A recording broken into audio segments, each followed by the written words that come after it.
লন্ডনে প্রায় 4 মাস চিকিৎসা শেষে মঙ্গলবার সকালে দেশে ফিরছেন বেগম খালেদা জিয়া। আর তাই গুলশানে বিএনপি চেয়ারপারসনের বাসভবন ফিরোজায় এই প্রস্তুতি। পরিষ্কার পরিচ্ছন্নতার পাশাপাশি রবিবার আসেন বিদ্যুৎ বিভাগের কর্মকর্তারা। বাসভবনের সামনের রাস্তার বিদ্যুতের ট্রান্সমিটার সহ লাইনে কাজ করতে দেখা গেছে এদিন।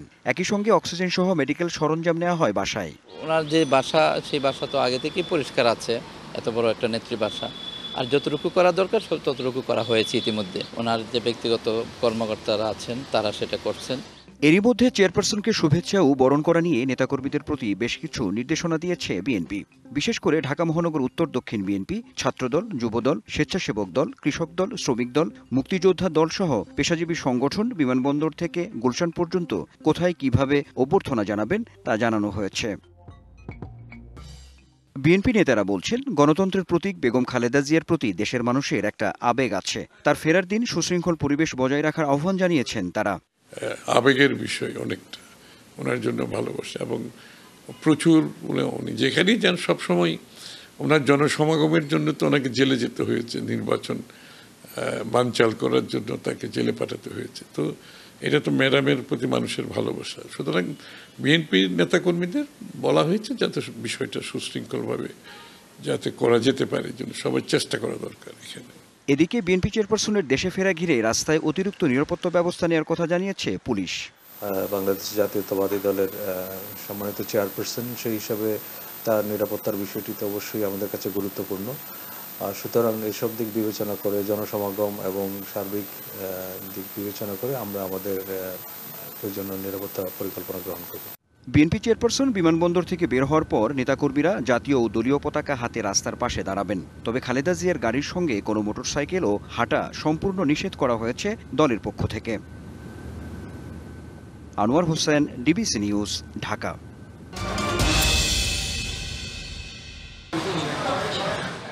ডান পায়ের হাঁটুর নিচের অংশ উড়ে গেছে মাইন বিস্ফোরণে। প্রায় 1 মাস ধরে চট্টগ্রাম মেডিকেল কলেজ হাসপাতালে কাতরাচ্ছেন ফিরোজ। গেল 6 এপ্রিল কক্সবাজারের টেকনাফের হোয়াংকং সীমান্তের শূন্যরেখার কাছে মিয়ানমারের অভ্যন্তরে এই বিস্ফোরণের ঘটনা ঘটে। তার দাবি, তিনি মাছ ধরে ফেরার সময় মাইন বিস্ফোরণ হয়। তাহলে মাছগুলো দরিয়া এবার সময় ফাঁক তলে আমি কি ভরছি নিজে জানি না, ধুম করে ফুটে গেছে স্যার। আমার ট্যাঙ্কগুলো সিঁড়ি গেছে, সিঁড়ি নেওয়ার পরে স্যার আমি অজ্ঞান হয়ে গেছি। গেল 29শে মার্চ বান্দারবানের নাইক্ষ্যংছড়ির চাকঢালা সীমান্তে মিয়ানমারের 300 মিটার অভ্যন্তরে মাইন বিস্ফোরণে আহত হন আব্দুস সালাম। তার দাবি, সীমান্তের পাশে খেতে কাজ করার সময় বানর দেখে তাড়াতে গিয়ে ভুল করে সীমান্ত পার হয়েছিলেন। তখনই ঘটে বিস্ফোরণ। আমরা বাঁধর তাড়াতে গেছি, সেখানে আমরা ঘুরে গেলাম। আমার তো অস্ত্র নাই, এটা যে আমরা কি চেক করবো, এটা তো আমরা চেক করতে পারি না, সেজন্য আমরা ঘুরে যাই। আহত আরেকজন তৈয়বুল্লাহ, তিনি দাবি করেন আরাকান আর্মি বাংলাদেশের সীমানার ভেতরেও মাইন পুঁতে রাখছে, যা স্থানীয় জেলে ও কৃষকদের জন্য ঝুঁকি তৈরি করছে। খাটা তাদের বেড়ার দে মায়ানমার আর আমাদের বাংলাদেশের ফিসি রুটের মধ্যে যেটা জায়গা আছে, সব জায়গায় এই মাইন। চলতি বছরে 24শে জানুয়ারি থেকে 1 মে পর্যন্ত মাইন বিস্ফোরণে আহত হয়েছেন অন্তত 13 জন। আর জুলাই মাসে বিস্ফোরণে প্রাণ হারান এক তরুণ। বিস্ফোরণ বেশি ঘটেছে বান্দরবনের নাইক্ষ্যংছড়ি সীমান্ত এলাকায়। সশস্ত্র রোহিঙ্গা সংগঠনের সদস্যদের ঠেকাতেই মাইন পুঁতে রাখছে আরাকান আর্মি। এতদিন নিজেদের সীমানার খানিকটা অভ্যন্তরে রাখলেও সম্প্রতি সীমান্তের খুব কাছে ব্যাপক হারে মাইন পুঁতছে তারা। এদিকে প্রশাসনের দাবি, আহতদের বেশিরভাগই চোরাচালানের সাথে জড়িত। আমাদের সীমানার মধ্যে কিন্তু এই মাইনগুলো না, তাদের সীমানার মধ্যে। এখন আমাদের এই বাঙালিরাই বা ওখানে যাচ্ছে কেন? এরা তো সবাই চোরাচালানির সাথে জড়িত। নিরাপত্তা বিশ্লেষকরা বলছেন, এভাবে মাইন পুঁতে রাখা আন্তর্জাতিক আইনের লঙ্ঘন। এটা আন্তর্জাতিক আইন ও কনভেনশন অনুযায়ী মাইন পুঁতে রাখলে, বিশেষ করে অ্যান্টি পার্সোনাল মাইন, সেখানে এটা পরিচিহ্নিত করতে হয়, সেখানে চিহ্ন দিয়ে রাখতে হয় যেন সাধারণ মানুষ সেটা থেকে দূরে রাখতে পারে আহত হওয়ার থেকে। বাট সেই জিনিসগুলো কোনোটাই করা হয়নি বলেই ইনজুর্ড হওয়ার নিপতিত হচ্ছে। 1997 সালে জাতিসংঘ ভূমি মাইন তৈরি, ব্যবহার ও মজুত নিষিদ্ধ করে চুক্তি করলেও তাতে সই করেনি Myanmar. Mujibul Haque, DBC news, Chittagong.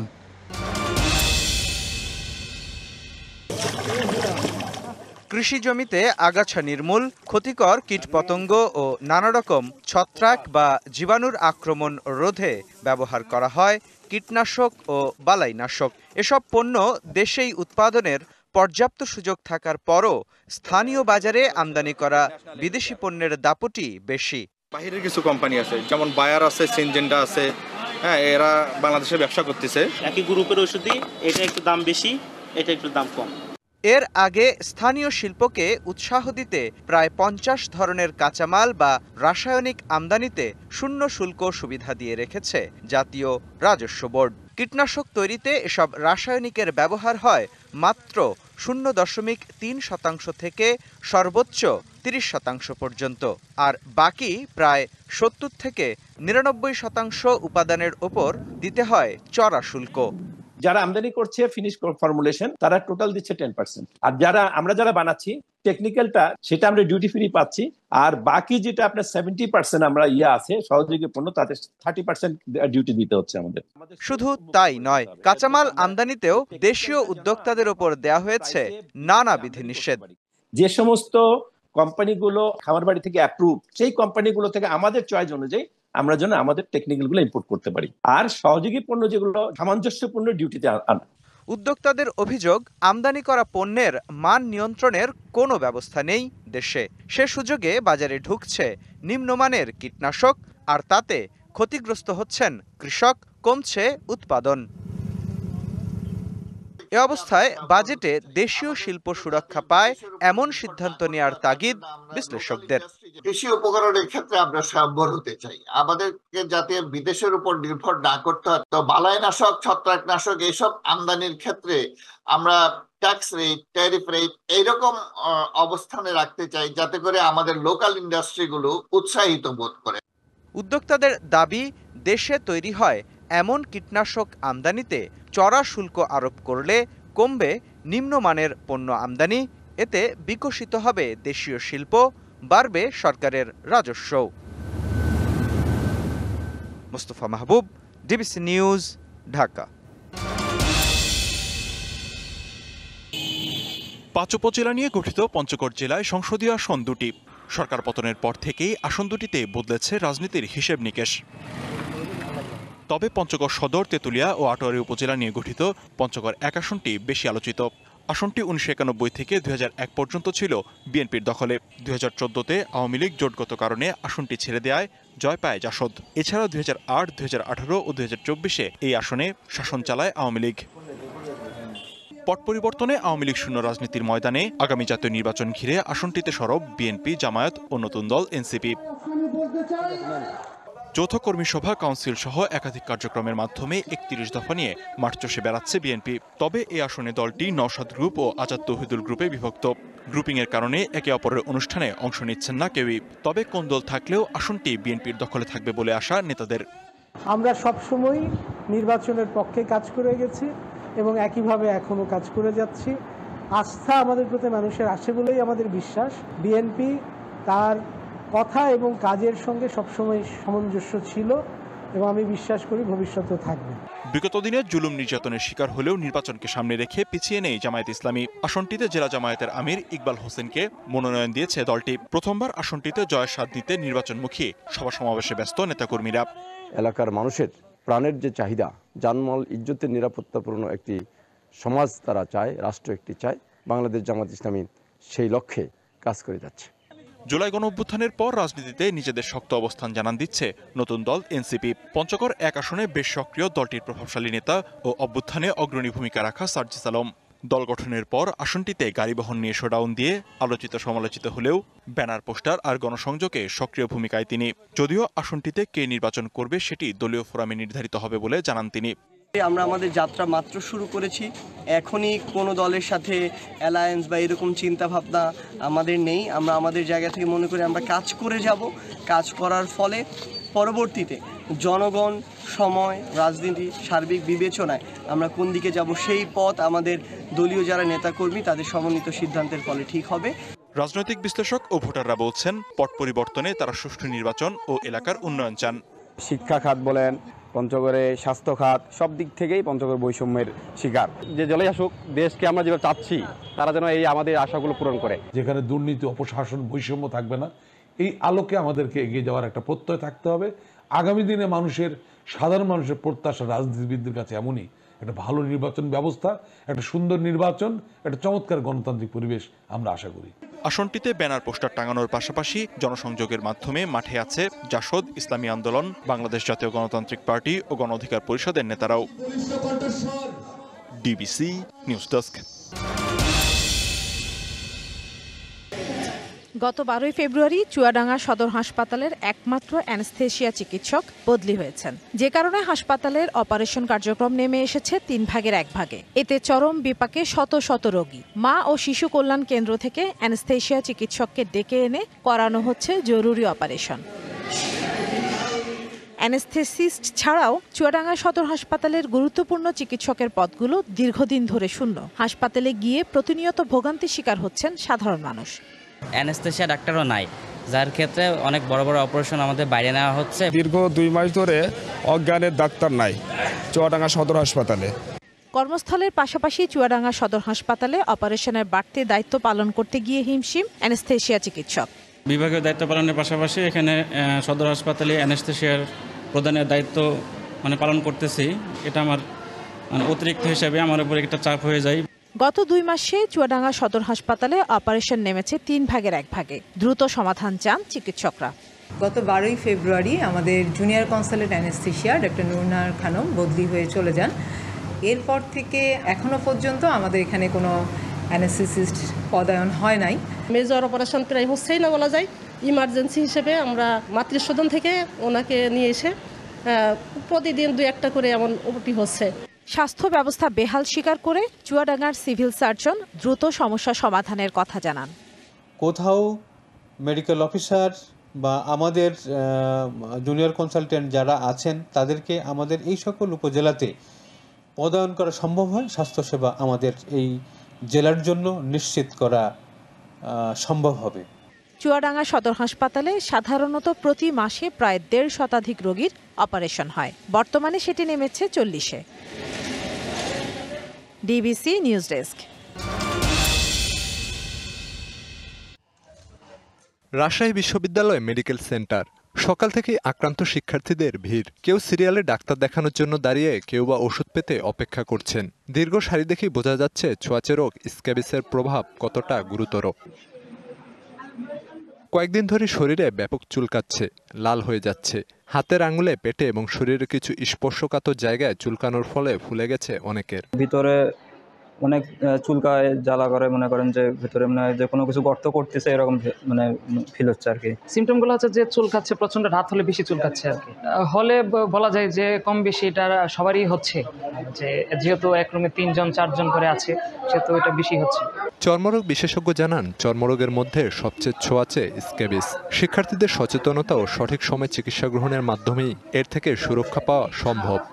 যেদিন এটা 40 ক্রস করে গেল তখন আমার কাছে এটা একটা অ্যালার্মিং মনে হলো না, এটা প্রচন্ড অবস্থা, ভয়াবহ।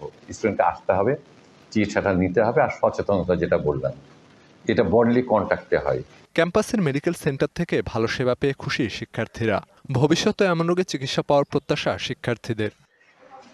DBC news desk. দেশের উত্তর ও পূর্বাঞ্চলের 36টি উপজেলার হাওরের ধান বেচাকেনা হয় ব্রাহ্মণবাড়িয়ার আশুগঞ্জ মোকামে। বড় মৌসুম শুরু হওয়ায় বৈশাখের মাঝামাঝি সময় থেকে জেলার নাসিরনগর ছাড়াও কিশোরগঞ্জ, নেত্রকোনা, হবিগঞ্জ, মৌলভীবাজার ও সুনামগঞ্জ থেকে ধান আসছে মোকামে। 2 সপ্তাহ আগেও মোকামে ভালো দাম ছিল, কিন্তু বর্তমানে প্রতিমন চিকন ধান 1050 এবং মোটা ধান বিক্রি হচ্ছে 800 থেকে 850 টাকায়। কাঁচা অনুযায়ী ধানের দাম ঠিক আছে, এরা লাভ করার জন্য এই কারণে এরা বলে কম কম। কৃষক ও পাইকাররা বলছেন সরবরাহ বেড়ে যাওয়ার অজুহাতে দাম কমিয়ে দেয়ায় পড়েছেন লোকসানের মুখে। ধানের সরবরাহ বেড়েছে, ক্রেতার সংখ্যা কম, 1-200 টাকা বাজার কম। ইতনা থেকে ধান নিয়ে আসছি, এখন বাজার তেমন হ্যাঁ যে সরা আর হ্যাঁ পড়া মনের প্রতি 1-150 টাকা লোকসান যায়। আমরা ধান যদি আর একটু 1-150 টাকা বাড়তো তা আমরা ছাড়া নাই তো। তবে সরকারিভাবে ধান চাল সংগ্রহ শুরু হলে দাম বাড়ার আশা উপজেলা খাদ্য নিয়ন্ত্রকের। গোডাউনে ধান যেহেতু সংগ্রহ শুরু হয়েছে, বাজার দর যেটা প্রান্তিক পর্যায়ে কৃষকরাও এখন এটার মূল্যের প্রভাবটা তাদের উপরও পড়বে, তারাও বেশি মূল্য পাবে বলে আশা করছি। কোনো সিন্ডিকেটের মাধ্যমে দরকে কম বেশি করার যে সুযোগ সেটা এখানে পাবে না। কৃষক ও প্রান্তিক পাইকাররা যাতে ন্যায্য মূল্য পায় সেজন্য প্রতিদিনই চলছে তদারকি। DBC news desk. সুন্দরবনের ঢাংবাড়ি, চাঁদপাই, কচিখালী, হারবাড়িয়া ও কয়রায় নানা কৌশলে চলছে হরিণ শিকার। জানুয়ারি থেকে এ পর্যন্ত 485 কেজি মাংস, 3টি মাথা, 12টি পা, 3টি চামড়া ও বিপুল পরিমাণ হরিণ শিকারের ফাঁদসহ 8 জনকে আটক করেছে কোস্টগার্ড। তবুও থামছে না শিকারীদের দৌরাত্ম্য। হরিণের মাংস বিক্রি হয় উচ্চ মূল্যে, পাশাপাশি চামড়া ও হাড় দিয়ে ঘর সাজানো সহ বিভিন্ন সামগ্রী তৈরির চাহিদা থাকায় অবৈধ এ পেশায় জড়িয়েছে স্থানীয় অনেকেই। শিকার বন্ধে প্রশাসনের নজরদারি বৃদ্ধির দাবি সচেতন মহলের। আমরা চিলাইকন, সুন্দরবন সব জায়গায় হরিণ শিকারি বাড়িয়ে গেছে। আমি চাই প্রত্যেক যারা এই হরিণ শিকার করে তাদেরকে ব্যবস্থা নিক প্রশাসন। আমার মনে হয় যে এরা সুন্দরবনের লোক পাঠাই হরিণ শিকারগুলো করাই এই ব্যবসাগুলো আছে। কোস্টগার্ড ও নৌপুলিশের সমন্বয়ে যৌথ টহল দিচ্ছে বন বিভাগ। কোস্টগার্ড, বন বিভাগ এবং নৌপুলিশের যৌথ অভিযানের মাধ্যমে 60 কেজি হরিণের মাংস, 2টি মাথা সহ একটা বাড়ি থেকে উদ্ধার করা হয়েছে। এবং কোনো ধরনের হরিণের ফাঁদ উদ্ধার হয় বা এরকম কোনো নিউজ থাকে, যতদিন না পর্যন্ত এই হরিণ শিকারের রেশিওটা শূন্যের কোঠায় না আসছে ততদিন পর্যন্ত আমাদের এই ধরনের অভিযান অব্যাহত থাকবে এবং কেউ যেন এই ধরনের কাজে লিপ্ত হতে না পারে সে ব্যাপারে আমাদের প্রয়াস, আমাদের চেষ্টা অব্যাহত থাকবে। জীববৈচিত্র্য রক্ষায় প্রশাসনকে আরও সচেতন হওয়ার আহ্বান এলাকাবাসীর। DBC news desk. পূর্ব নির্ধারিত পাকিস্তান সফরের আগে বিসিবির সংযোজন সংযুক্ত আরব আমিরাতের সাথে 2 ম্যাচের টি-20 সিরিজ। তার আগে বড় প্রশ্ন, টাইগারদের নেতৃত্ব দেবেন কে?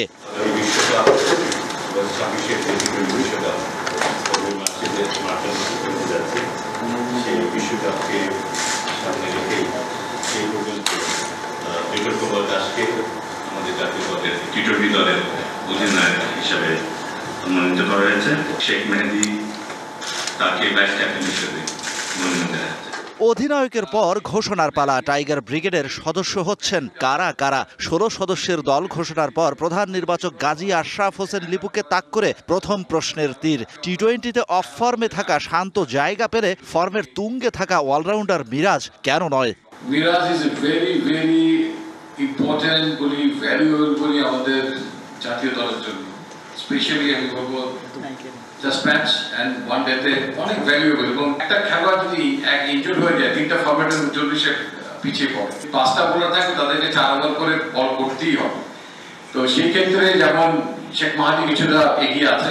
Soumya, Tanjid, Parvez Emon opening option. Captain লিটনের জায়গা ফিক্সড। নম্বর 3 টপ মিডলে শান্ত হৃদয়, মিডল অর্ডারে জাকের আলী অনিক, শেখ মেহেদী, লোয়ার মিডলে হার্ড হিটার শামীম পাটোয়ারি। দল ব্যালেন্সড, বললেন কর্তারা। আপনি দেখেন টিমটার দিকে তাকিয়ে you need some experience as well. তো এখানে আমাদের উপরে এক সৌম্য আছে, 90 কাছাকাছি ম্যাচ খেলেছেন, কিংবা লিটন দাস আছেন। কিছু experience you always need to carry with the team.